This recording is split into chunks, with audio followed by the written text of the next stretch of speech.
que je vous propose, c'est qu'on passe tout de suite à un petit quiz que j'ai prévu. Il y aura 2 quiz au cours de cette émission. Alors un quiz posé par quelqu'un qui n'y connaît rien. Donc... Exactement, c'est ça qui est vachement drôle. C'est On que adore. en fait, ça peut être soit très difficile, soit très facile. Parce que le truc, c'est que comme j'y connais rien, j'ai pris les informations qui viennent comme ça. De Wikipédia. Exactement, qui viennent Ouais, de Wiki, Wikipédia. notre ami Wiki. Alors, Tout à le fait. Japon est également appelé le pays du soleil. Allez, Couchant. allez. Alors, effectivement, on va commencer par un quiz géographie. Vous êtes prêts? Oh. Alors, j'ai les yeux en direct sur le Discord, donc je verrai qui s'allume en premier. Alors, quelles sont les 5 principales îles du Japon? Top. Oui, Raph. Alors, il y a Honshu, Oui. Hokkaido, Oui. Kyushu, Oui. Shikoku Oui. et Okinawa. Okinawa, bien joué. Juste par curiosité, vu que t'as l'air d'être super balèze, est-ce que t'es capable de me donner les superficies ou pas? Bah, t'as les... Oh. Non, t'as des trucs ou pas? T'as des... J'ai Tu les. peux me donner aussi le chef-lieu de chaque île et le nombre d'habitants, s'il te plaît. Et le dialecte, tu le connais le dialecte? Il a dit en fonction des degrés de difficulté. Moi, j'ai pris le plus facile, ensuite je vous le laisse. Est-ce que t'as le... Ah non, est-ce mais que moi t'as- je savais même pas. En géographie, je suis une tante. Alors, Non, mais si Donc, tu donnes les dimensions, Alors, en gros, si tu donnes les dimensions, c'est très facile à c'est-à-dire calculer. les dimensions. Parce que la plus grande, c'est Honshu. Oui, la plus grande, c'est Honshu. Ouais. Ensuite, la Putain, il est plus fort. petite, c'est Okinawa. Oui. La deuxième plus petite, ça doit être Shikoku. Oui, putain, il est fort. La deuxième plus Ouais. grande, ça doit être Hokkaido. Oui, c'est Hokkaido. Et celle qui est au milieu, bah c'est du coup Kyushu. Kyushu, exactement. Alors, pour être plus précis. Ah, moi j'aurais hésité entre Kyushu et Hokkaido, mais quoi. il est balèze, hein. Du coup, Il est bon, t'es balèze. Honshu, c'est 227 000 kilomètres carrés, pardon. Hokkaido, c'est 79. Kyushu, c'est 36. Honshu, pardon, j'ai déjà dit Honshu. Merde, Kyushu, c'est non, Shikoku, c'est 18, j'arrive plus à parler. Et Okinawa, c'est 1207. Donc en fait, Marc, même avec le truc sous les yeux, il se trompe plus finalement. Raph, c'est ouf, hein. Que voilà. Raph qui fait on, toute en est, tête. on en est à ce niveau. Il est super balèze. Alors, question suivante, qui est une question qui est facile aussi. Quel est le sommet le plus haut du Japon? Le mont Fuji. Fuji. Le mont Fuji. C'est Maxime qui l'a dit en premier. Maxime, t'es capable de me donner l'altitude à 100 mètres près? Je crois qu'il est à 3000, un truc comme ça. Ouais, un peu plus que 3000. Ouais. Mika, t'as une idée? T'avais répondu aussi derrière. Non, pas du tout. Moi je crois qu'il a 3180, un truc comme ça, même pas. Je sais pas. Nico? Non, je suis vraiment nul en montagne. Raph? Nul en montagne. C'est 3450. 3777. Ah, il est quand même il est plus près de 4000 que 3000. D'ailleurs, chose aussi à dire, c'est que parler de mont Fujiyama est une ignominie sans nom, ça veut rien dire. Parce que Yama, ça veut dire montagne, donc c'est soit Fujiyama, soit le mont Fuji. C'est pas mont Fujiyama. Sachant qu'en plus de ça, ça n'a aucun sens dans tous les cas, parce que c'est un volcan. Ah, pas de montagne, c'est un volcan. Après, Yama, c'est montagne dans le sens... Ah bah dans le je sens pense, sommet, quoi. Mais Voilà. oui, Le caractère japonais pour montagne est le même que volcan. Ah, ça c'est intéressant. Donc le caractère japonais pour montagne est le même que pour Je volcan. pense que Ok. c'est surtout qu'on le traduit comme ça, mais peut-être Oui. que pour eux, c'est différent. quoi. c'est ça. En fait, il faut... Non, c'est ça. C'est-à-dire que si Oui. tu veux vraiment avoir le caractère pour mettre montagne, enfin volcan, c'est le caractère de la montagne et le caractère du feu à côté. C'est ça. Alors, Mm. question suivante. Yamao. Chacun à votre tour, vous allez me citer l'une des principales industries du Japon. Qui veut commencer? Les jeux vidéo. Alors, il était pas dans la liste sur Wikipédia, mais je pense qu'on peut le compter. Moi, je vais dire l'automobile. L'automobile, ouais, effectivement. je veux dire L'électronique. L'électronique, ouais. La pêche. Bah non, mais mine de rien, il y a La un max pêche. de pêcheurs. Ça C'est n'est- clair. c'est une île. Et le il tourisme joue énormément aussi. sur la pêche. Ouais, le tourisme. Et bah, parfait. C'est pas une Alors, il y avait aussi, du coup, la sidérurgie, la métallurgie, la construction navale, la chimie, la textile et l'agroalimentaire. Ouais, enfin, toutes les industries. Tout, quoi, en fait. Parce qu'en fait, ils sont hyper balèzes en tout. Et vous savez quoi? Et il y a un endroit où ils sont aussi très balèzes. C'est en taux de chômage. Quel est le taux de chômage du Japon? Très très bas. Je crois qu'il est à 0,3%, un truc comme ça. Alors, faut pas déconner non plus. Non, nous, on est à 10%, quelque chose comme ça. Eux, ils doivent être à 5. À 3%. Moi, C'est je dis Mika qui est bon. Ils sont à 2,9%. 2,9. 3. Ah, 2,9. 2,9. Ils sont bons. Sachant que c'est considéré comme du plein emploi, du coup. Oui, c'est vrai. Alors, petite question, encore une fois, un peu géographie. Quelle mer ou océan borde le Japon? Pacifique. Pacifique. La mer de Chine. Alors, Pacifique, ouais, mer de Chine. Ah, il en reste Et, d'autres. et en haut, c'est la mer... Indien. Non, Sibérie, pas là. indien. Ah oui, non, en bas, il y a l'océan Indien, ouais. Et la mer du Japon. La mer du Et la mer Japon, du Japon. exactement. Merde, alors, Et en haut, il y a pas la mer de Sibérie. alors, ça s'appelle la mer D'Okhotsk. d'Otosk. Merci. Ouais. Donc mer d'Okhotsk, mer du Japon, mer de Chine orientale, océan Pacifique, et enfin, c'est pas l'océan Indien qui est au sud, il y a une mer entre les deux, c'est la mer des Philippines. Vous savez pas. Eh oui. J'ignorais. Merci Marc pour tout ce que tu nous apprends. Bah oui, comme le but c'est que vous appreniez des trucs aussi. Avec quel pays le Japon possède-t-il des litiges frontaliers?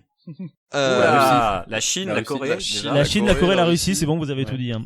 Bah, Tiens, la Corée, ils sont en plein dedans. Hein. Ouais, non, mais oui, la Corée, il lâche rien. Ouais, il y a vous la avez- Chine avec la mer, Ah mais toi t'as carrément les Bah, endroits de litige. Russie, c'est clairement Sakhaline, juste au-dessus là. Ouais. C'est ça. Ok. C'est clairement C'est tout à là. fait ça. La Corée, j'imagine que c'est pareil. C'est avec la mer. De toute façon, après c'est une. Non, il y a une île, ouais. Il y a une île sur Il y a laquelle eu ils se une île en disputent fait énormément de spéciale trucs, là. sur justement. En plus, il y a rien Ouais, sur cette île. il y a C'est pas- Il y a vraiment rien. merde. C'est un caillou, ouais. Attendez, allez-y, il y a une île, c'est un caillou que la Corée et le Japon se disputent, c'est ça? Ah ouais, Ouais. il y a un caillou, il y a genre une ancienne prison désaffectée dessus, il y a absolument rien sur l'île, il y a rien, c'est pas du tout stratégique ou quoi, c'est juste que ils se la battent, ils se battent dessus, parce que, putain, en plus c'est un truc politique à la con, Bah, mais... Il me semble parce que justement c'était un camp assez vénère des Japonais où ils enfermaient des Coréens. Ah. un truc c'est du genre. ça, c'est ça, c'est ça. Et d'ailleurs, chose intéressante à dire d'un point de vue justement politico et même voire moral hein, là-dessus, c'est que ça fait que quelques années où vraiment les Japonais et le gouvernement japonais a reconnu et c'est même plus ou moins excusé, mais pas ouf non plus, Ouais. C'est pas des massacres coréens et je crois que chinois ils ont pas encore fait le pas, mais en tout cas ils sont excusés de ça parce qu'il y a eu vraiment des viols en masse quoi, globalement, littéralement. De la prostitution forcée d'enfants, tout ça, donc vraiment des gros trucs bien vénères. Et ça fait seulement, je crois, 4-5 ans que le Japon a reconnu et a donné, je crois, une compensation financière à la con. À la D'accord. Corée. Ouais, mais du coup ils ont rétro-pédalé, hein, parce que en gros la Corée a dit que c'était pas assez, le Japon a dit ah bah si c'est bien plus qu'assez, du coup bah il y a beaucoup de manifestations anti-coréens en Japon et anti-japonais en Corée. D'accord. Ouais. Suite à ça, parce que du coup c'est des femmes qui ont été prostituées de force, ils leur avaient donné un nom, enfin elles ont un nom, mais c'est en gros les infirmières du bonheur, quoi. Je sais pas comment ils ont appelé ça, mais Ouais. c'est Ouais, vraiment- voilà, c'est c'est un peu globalement, immonde. il est donné en pâture aux Ouais, soldats. aux soldats japonais pour qu'ils puissent se déverser. Comme les Joy Division. Ouais, c'est ça. Et quoi. c'était, ouais, c'est vraiment. Voilà, ardos, et du coup, quoi. en fait, le Japon a toujours nié que ça avait existé, et il y a que quelques années qu'ils ont finalement décidé d'avouer, en faisant la Corée réclamait bien sûr réparation, ce qui finalement le Japon a décidé de concéder il y a quelques années, mais c'était vraiment peanuts par rapport Ouais, c'est ça, préjudice qui était il donnait estimé. un petit bonbon, quoi, en mode Ouais, vas-y, c'est prends ça. ta merde et D'accord. casse-toi, quoi. Et pour du le coup, coup, là, à ce sujet-là, le Japon, c'est très compliqué qu'ils reconnaissent ses erreurs. Voilà. Du coup, la Corée s'est un peu sentie offensée, donc forcément, les tensions sont plus que jamais hautes entre la Corée du Sud et le Japon. D'accord. On parlera pas de la Corée du Nord dans l'histoire, parce que ça c'est autre chose encore. Ouais. Ouais. Mais par rapport à la Chine, par contre, ils ont toujours rien dit. Par contre, ils Non, sont- la Chine c'est autre chose. Hein. La Chine, ils en ont rien à foutre. Ils continuent toujours de se taper dessus, donc. Mais Sans dire que c'est Quand- pire, mais il y a eu plus de. Oui, quand vas-y, vous Raph. regardez, c'est pas spécifiquement du côté de l'Asie. Hein. Il y a eu c'est l'année dernière ou il y a 2 ans, Abe qui était l'ancien ministre du coup, l'ancien premier ministre, ce qui équivaut au chef effectivement de l'État japonais, avait reconnu effectivement les torts de Pearl Harbor. Donc c'était vraiment ne serait-ce que pour les Américains déjà, c'était la première fois où il y avait un chef d'État du Japon qui venait pour la cérémonie de Pearl Harbor. Tu veux dire qu'ils sont un le peu en 7 ce moment décembre dans une période où Non. ils sont en train de reconnaître un peu leur. Non, bah c'est plus Non, l'inverse. ils C'est étaient, mais là, complètement l'inverse. ça commence à En fait, rétropédaler. c'est complètement l'inverse, c'est-à-dire que t'as une famille impériale qui du coup a extrêmement d'importance pour les Japonais au niveau ils sont considérés comme des trésors, ce sont des trésors nationaux. Hein. Ouais.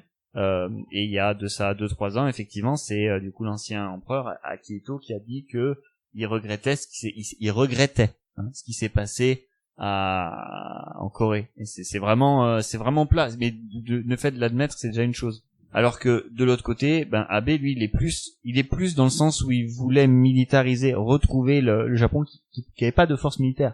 Ils pouvaient plus avoir de force militaire depuis 45. Bah oui, comme Ils avaient comme les Allemands. 300, Ils ont une 400 force 000. d'autodéfense. C'est vraiment une réserve. Et lui, il était plus effectivement dans le sens où il fallait remilitariser, redonner effectivement, changer la constitution du Japon. Donc on est loin de des excuses, effectivement des plus plates excuses, et pour la Chine, je pense que ça va attendre encore. Encore un petit peu, quoi. D'accord.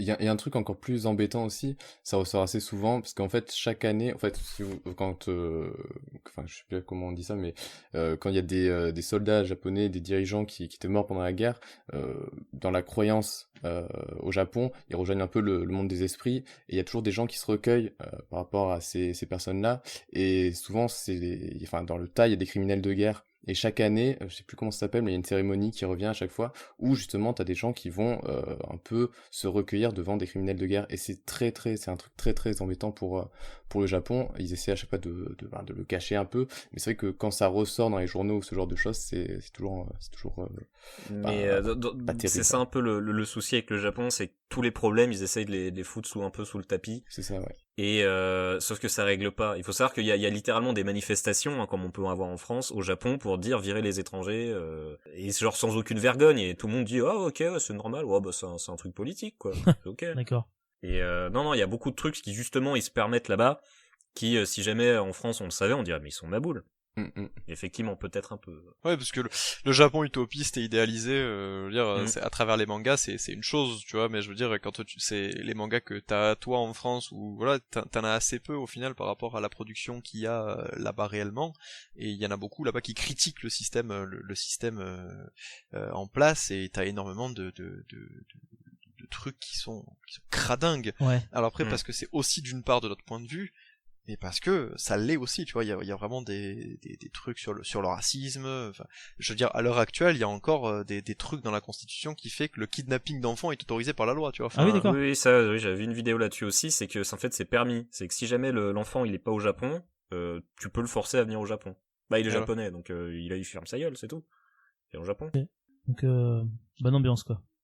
Voilà. Ouais, d'accord. Donc le Japon idéalisé, c'est un truc, quoi, mais il faut se rendre compte que c'est comme tous les pays, en fait, il a sa part il a sa part d'ombre et sa part de défaut, quoi. Bien sûr.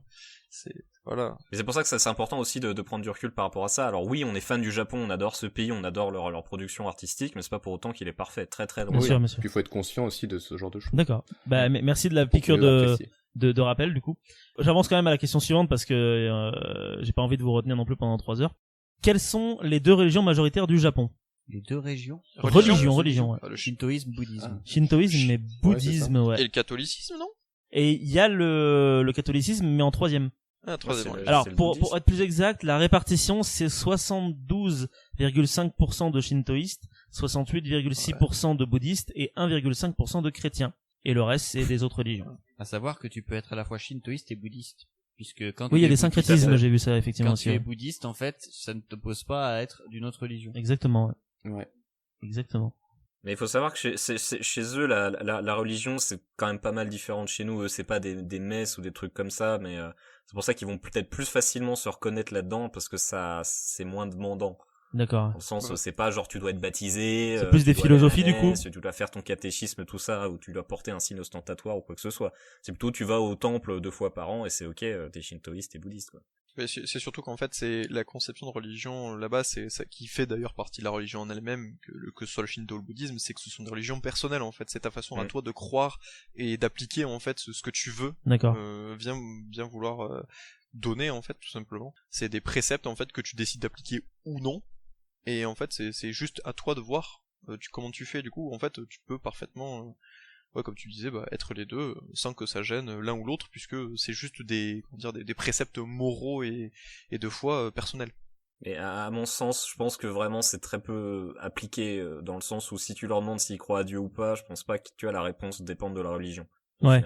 Non, et puis c'est trop ancré dans la tradition aussi, c'est vraiment quelque chose. C'est pour ça, ouais, c'est plus un truc culturel que vraiment religieux, à mon sens. Ouais, c'est ça, je pense. D'accord.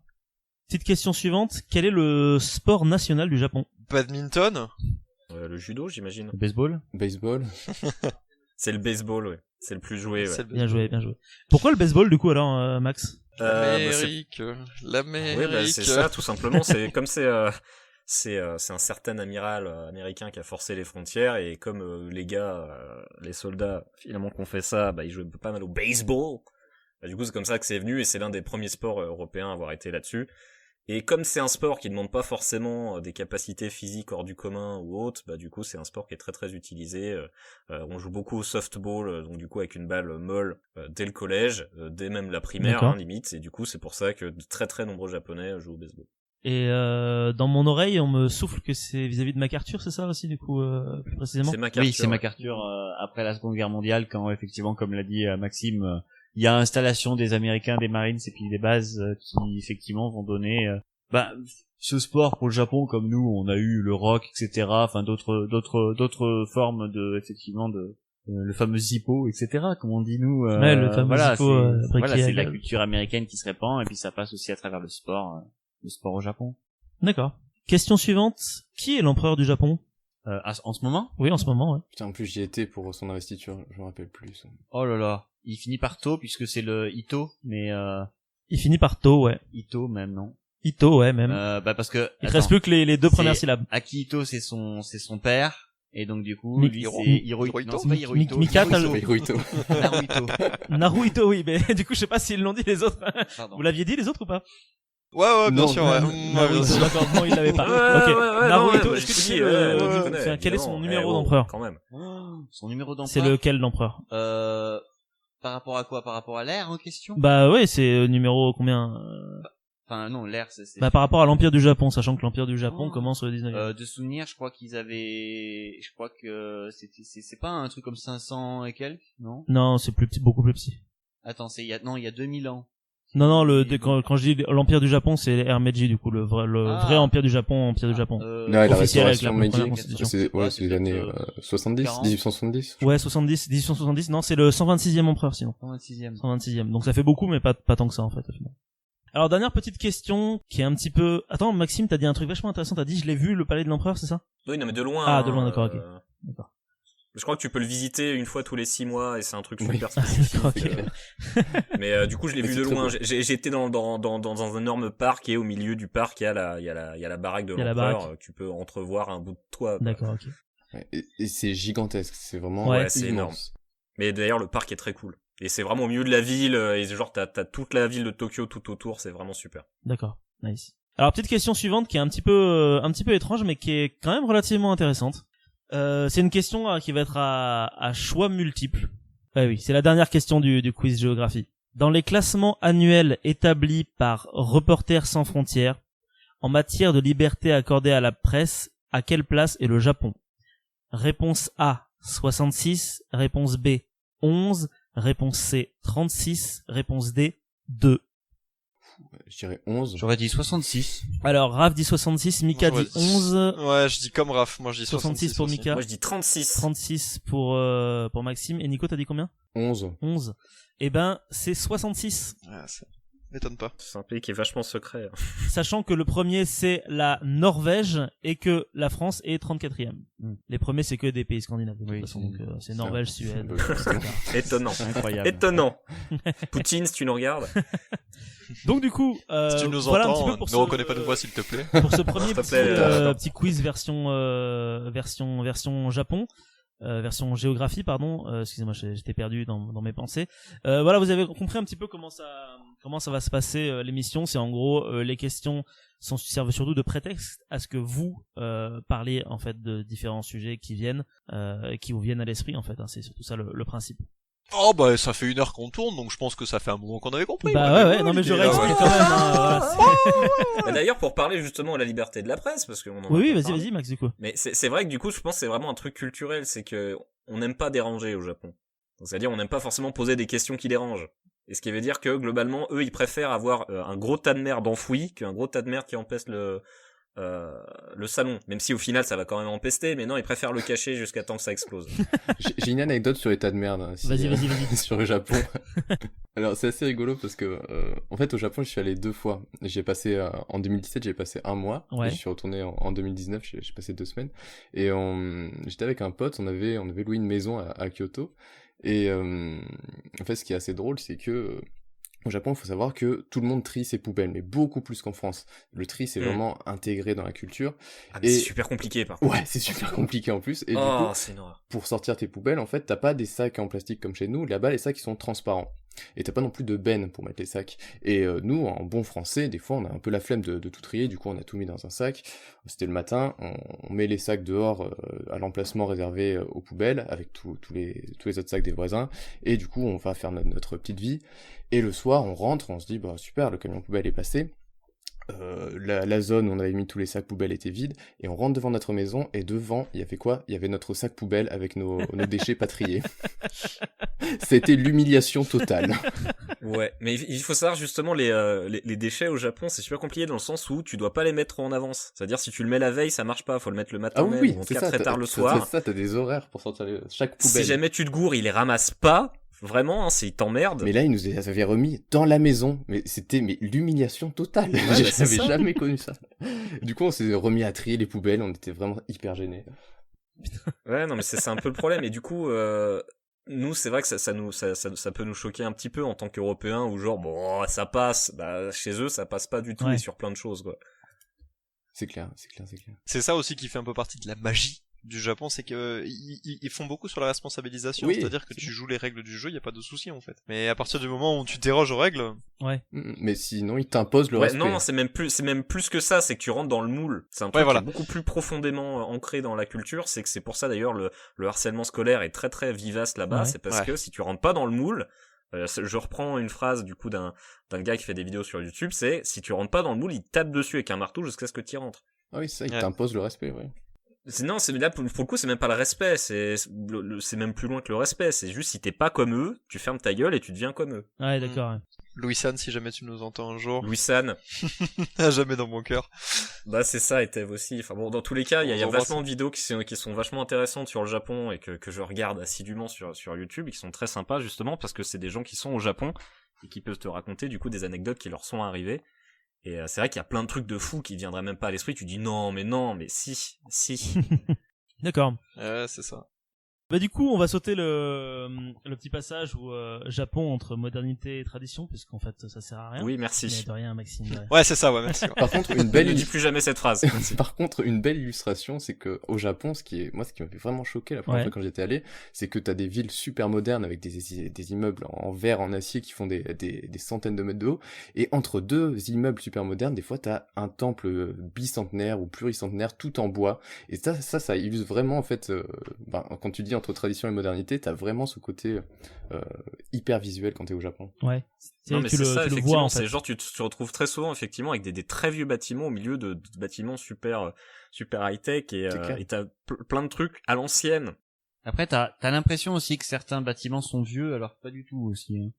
Ah oui, c'est ça, oui, c'est vrai parce qu'ils reconstruisent les bâtiments. ça, oui, ça par contre, ouais. Alors ouais, en fait, ce qui est très intéressant et ce que moi du coup, enfin, ça me fait rire alors que techniquement en tant qu'historien, ça devrait pas me faire rire, mais en fait, les mecs, une fois que si le temple devient vieillot, c'est pas grave, ils le démontent.